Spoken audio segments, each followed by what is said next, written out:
அனைவருக்கும் வணக்கம். தெய்வீக பலன்கள் சேனல் சார்பாக தங்களை அன்புடன் வரவேற்கிறோம். இன்று நம் காணொலியில் காண விரும்புவது ஔவையார் கூறும் வாழ்க்கை தத்துவங்கள் என்னென்ன என்பதை பற்றி இந்த காணொலியில் பார்க்கலாம். வாருங்கள் காணொலிக்கு செல்லலாம். மறக்காமல் ஒரு சப்ஸ்கிரைப் செய்யவும். ஔவையார் ஆத்திச்சூடி, கொன்றைவேந்தன், மூதுரை மற்றும் நல்வழி போன்ற நூல்கள் மூலம் அறம், கல்வி, ஒழுக்கம், நட்பு மற்றும் சமூக பொறுப்பு போன்றவற்றை சிறப்புகளை எடுத்துரைக்கிறது. அறம் செய்ய விரும்பு, கற்பதே சிறந்தது மற்றும் சினத்தை தவிர்த்து அமைதியை கடைப்பிடி போன்ற தத்துவங்கள் மூலம் எளிய தமிழ் மிக உயரிய வாழ்வியல் நெறிகளை அவர் நமக்கு கற்பித்து கொடுத்துள்ளார். நற்செயல்களை செய்ய செய்ய ஆர்வம் காட்ட வேண்டும். பொருள் சேர்க்கும் போது பிறருக்கு கொடுத்து மகிழ்வதே உண்மையான செல்வம் என ஔவை கூறுகிறார். கோபம் அறத்தை அழித்துவிடும் என்பதனால் கோபத்தை கண்டிப்பாக தவிர்த்து விட வேண்டும். கல்வி கற்பது மிக முக்கியம். மூத்தோர் சொல்லை கேட்டு நடப்பது வாழ்க்கையை கண்டிப்பாக உயர்த்துமாகும். எந்த ஒரு செயலை செய்யும் போதும் அதில் ஏற்கனவே செய்து வெற்றி பெற்றவர்களுடைய கருத்தை கேட்டு அதுபோல நடக்க வேண்டும். கண்டிக்காத பிள்ளை கெடும் என்பது போல பிள்ளைகளுக்கு நல்வழி காட்டி அவர்களை நற்பண்புகளுடன் வளர்க்க வேண்டியது ஒவ்வொரு பெற்றோர்களின் கடமை என ஔவை கூறுகிறார். அதாவது நாடாத நட்பு கெடும், நட்பை வளர்க்காத உறவு அழிந்துவிடும், நட்பை பேணி காக்க வேண்டும். கண்டிப்பாக தீயவர்களுடன் பழக்க வழக்கம் வைத்து கொண்டீர்கள் என்றால் அவ்வளவுதான். அவர்களுடைய தீய பழக்கங்கள் அனைத்தும் உங்களுக்கு வந்து உங்கள் குடும்பத்தையே அழித்து விடும் என்கிறது அமுதமொழி. அன்பான நட்பே சிறந்தது. பொய்யான நண்பர்களை கண்டிப்பாக தவிர்க்க வேண்டும். முக்கியமாக கடன்பட்டு வாழக்கூடாது. சிக்கனமாக உழைத்து வாழ வேண்டும். பணத்தை அவசர காலத்திற்கு சேமித்து வைக்க வேண்டும். முக்கியமாக எதையும் கவனிக்காமல் விடக்கூடாது. உதாரணமாக பாராத பயிர் கெட்டுவிடும். பொறுமையாக அமைதியுடன் வாழ்வதே நல்வழியாகும். ஔவையின் அமுதமொழிகள் இன்றும் ஒரு தனி மனிதனின் ஒழுக்கமான மற்றும் அர்த்தமுள்ள வாழ்க்கைக்கு, ஒரு சமுதாயத்திற்கு ஒரு நல்ல ஒரு எடுத்துக்காட்டாகவே இன்றளவும் விளங்கி வருகிறது என்பது வியப்புக்குரியதாக இருக்கிறது. குறிப்பாக ஔவை சொன்ன ஒவ்வொரு வாழ்க்கையிலும் நமக்கு அவ்வளவு சிறப்பு மிக்கதாக இருந்து விடுகிறது. நம் வாழ்க்கையில் நம் அன்றாடம் நடவடிக்கையில் நாம் தெரிந்தோ புறக்கணிக்கும் சில விஷயங்களால் நமக்கு தான் கேடு வந்து சேரும். அப்படி என்ன விஷயமெல்லாம் கெடும், எதனால் கெடும் என்றால், ஆத்திச்சூடி, கொன்றைவேந்தன், நால்வழி, விநாயகர் அகவல், மூதுரை, ஞானக்குரல் என பல நூல்களை இயற்றியுள்ளார். ஔவையார் நாம் புறக்கணித்து இழப்பவற்றை அவர் ஒரு பெரிய பட்டியலை போற்றிருக்கிறார்.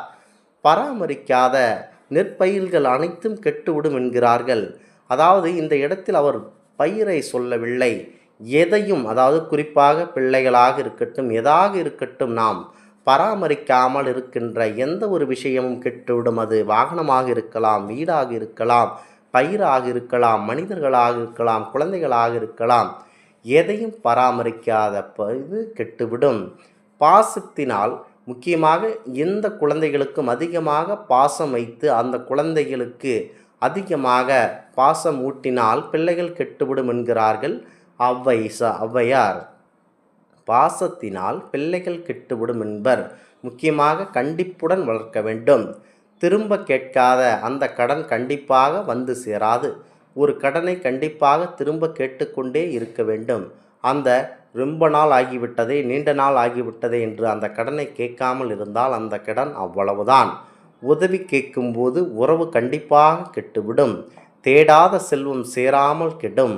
முக்கியமாக திகட்டினால் விருந்து கெட்டுவிடும். தொடர்பயிற்சி இல்லாத கல்வி கெடும். ஒழுக்கமில்லாத வாழ்வு கெடும். முக்கியமாக ஒழுக்கத்துடன் இருக்க வேண்டும். நீண்ட நாள் சேராத உறவும் கெடும். சிற்றின்பத்தால் பெயர் கெடும். முக்கியமாக இந்த இடத்தில் என்ன புலனாகிறது என்றால், நாம் தேவையில்லாமல் எதையும் செய்து மாட்டிக்கொள்ளக்கூடாது என்கிறது அமுதமொழி. நாடாத நட்பு கெடும். முக்கியமாக எவரிடத்திலும் நாடாத நட்பு கெடும். நயமில்லா சொல்லும் கெடும். கண்டிக்காத பிள்ளை கெடும். கடன்பட்டால் வாழ்வு கெடும். பிரிவால் இன்பம் கெடும். மிகை பணத்தால் அமைதி கெட்டுவிடும். சினத்தால் அனைத்து உறவுகளும் கெடும். சிந்திக்காத செயல் கெட்டுவிடும். சோம்பலால் வளர்ச்சி கெடும். முக்கியமாக இந்த இடத்தில் 100% உண்மை என்றால் அது சோம்பலால் வளர்ச்சி கெடும் என்பதுதான். ஆர்வமில்லா வேலைகள் கெட்டுவிடும். மோகத்தால் முறைமை கெட்டு விடுகிறது.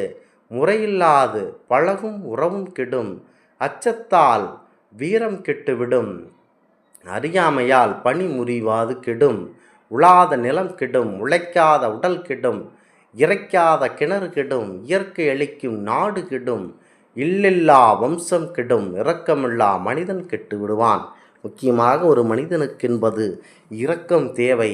அந்த இரக்கமில்லாத மனிதன் கண்டிப்பாக கெட்டு விடுவான். தோகையினால், அதாவது பெண் இச்சையால் துறவு கெட்டுவிடும்.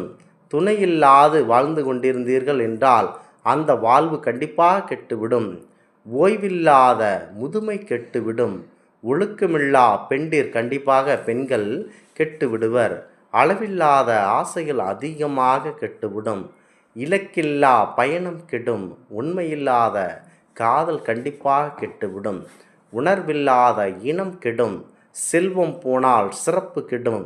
சொல் பிறந்தால் கீர்த்தி கெடும். முக்கியமாக இத்தனை இருக்கின்றது நம்முடைய வாழ்க்கையில். இது அனைத்தையும் இழந்து கொண்டு போனால் நம்முடைய வாழ்க்கை என்பது முழுமையாக கெட்டுவிடும். ஆகையால் ஔவை கூறிய இந்த பட்டியலை முழுமையாக கேட்டுக்கொள்ளுங்கள். தூண்டாத திரியும் கெட்டுவிடும். தூற்றி பேசும் உரையும் கெடும். காய்க்காத மரம் கெட்டுவிடும். காடழிந்தால் மரம் கெட்டுவிடும். குறி தவறினால் வேட்டை கெட்டுவிடும். குறைவார்த்தால் சுற்றம் கெடும். வசிக்காத வீடு கெடும். வறுமை வந்தால் கண்டிப்பாக எல்லாமே கெட்டுவிடும். குளிக்காத மேனி கெடும். குளிர்ந்து போனால் உணர்வு கண்டிப்பாக கெடும். பொய்யான அழகு கெடும். பொய்யுரைத்தால் புகழ் கெடும்.